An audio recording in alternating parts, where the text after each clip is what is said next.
अस्सलामुअलैकुम। जनाब बाबूभाई सोपारी वाला गर्ल्स प्राइमरी स्कूल,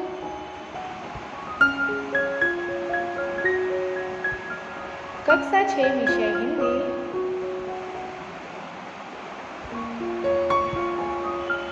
पाठ 1 दयालु शिकारी, जो चित्र पाठ है। बच्चों, हम ये पाठ को तो समझ गए और अभ्यास भी किया था। आज हम थोड़ा आगे अभ्यास करेंगे, जिसमें आज हम देखेंगे पाठ्य पुस्तक अभ्यास। पहला प्रश्न है, चित्र के आधार पर कहानी लिखिए। हमें चित्र देखकर यहाँ पर कहानी लिखनी है। कौवा और लोमड़ी। कहानी का शीर्षक क्या आएगा? कौवा और लोमड़ी। कुछ लोग खुशामद के द्वारा दूसरों को मूर्ख बनाकर अपना स्वार्थ सिद्ध करने की चाल चलते हैं। ऐसे लोगों से सावधान रहने की ज़रूरत होती है और उनके चंगुल से फंसना नहीं चाहिए। इस चित्रपाठ में एक चालाक लोमड़ी एक कौवे की खुशामद करके उसे मूर्ख बनाकर उससे रोटी हड़प लेना चाहती है, लेकिन कौवा होशियारी से काम लेता है और लोमड़ी को अपना सा मुँह लेकर खाली हाथ चले जाना पड़ता है। मतलब कभी भी हमें अपनी झूठी बड़ाई सुनकर गुमराह नहीं होना चाहिए। तो चलो बच्चे, पहले हम चित्र देखेंगे। पहले चित्र में हमें यहाँ पर दिख रहा है कि कौवे को एक रोटी मिली है और वो पेड़ की डाल पर बैठा हुआ है। इतने में एक लोमड़ी यहाँ पर पेड़ के नीचे आती है और उसकी नज़र किस पर जाती है? कौवे की रोटी पर पड़ी। उसके मुंह में पानी आ गया।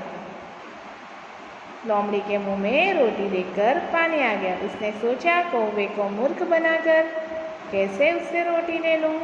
लोमड़ी ने कौवे से क्या कहा? यहाँ पर लोमड़ी कौवे से कह रहा है, कौवा भैया कोई गाना सुनाइए ने। आपका गाना मुझे बहुत मीठा लगता है। क्योंकि यहाँ पर लोमड़ी जो थी वो चालाक थी और वह उसे गुमराह करना चाहती थी। उसकी झूठी बड़ाई बताकर उसे गुमराह करना चाहती थी। लेकिन कौवा जो होता है वो लोमड़ी की चालाकी समझ जाता है। उसे लगा कि लोमड़ी जो है वो रोटी पाने के लिए यह नाटक कर रही है। कौवे ने अपनी चोंच से रोटी अपने पंजे से पकड़ ली, जो यहाँ हमें चित्र में दिख रही है। बराबर, कौवे ने क्या किया?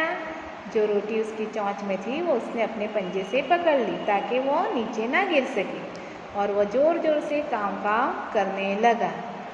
यह देखकर लोमड़ी जो थी वो आश्चर्यचकित रह गई और कौवा तो समझदार लगता है। ऐसा ही वो मन में मन बोलती और चलती बनी। मतलब उससे वह रोटी पा न सकी। फिर कौवे ने मज़े से वो रोटी खा ली। सचमुच अपनी झूठी बड़ाई सुनकर हमें भी गुमराह नहीं होना चाहिए।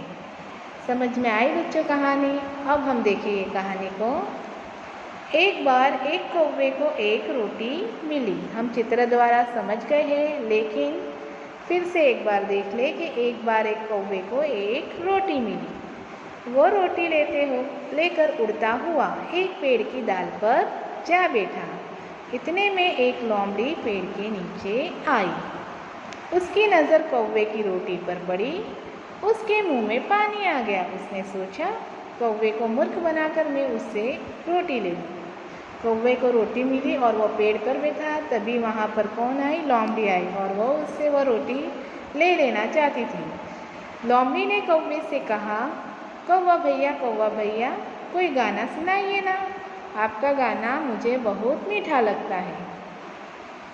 कौवा लोमड़ी की चालाकी समझ गया। कौवा होशियार था, इसीलिए वह समझ गया कि उसे ये रोटी चाहिए, इसीलिए वह कह रही है। उसे लगा कि लोमड़ी रोटी पाने के लिए यह नाटक कर रही है।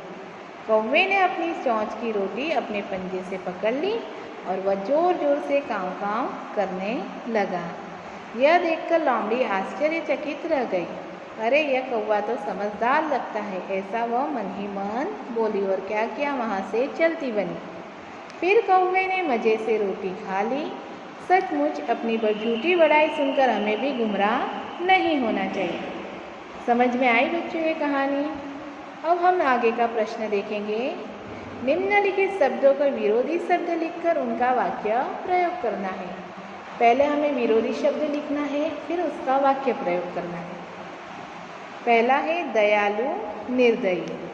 दयालु का विरोधी क्या आएगा? निर्दयी। अब हम वाक्य बनाएंगे। दयालु समीर ने आहत चिड़िया को बचाया। दयालु समीर ने आहत चिड़िया को बचाया। बच्चों, आप इसके अलावा भी वाक्य बना सकते हैं। आपकी समझ के अनुसार आप वाक्य बना सकते हैं।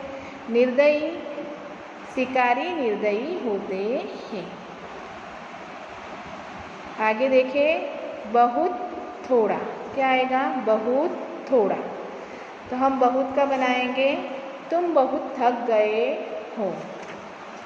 आगे देखें, थोड़ा, थोड़ा का बनाना है हमें। आप अब थोड़ा आराम करो। आगे स्वस्थ अस्वस्थ। स्वस्थ का बनेगा, आज मैं स्वस्थ हूँ। अस्वस्थ, कल मैं अस्वस्थ था।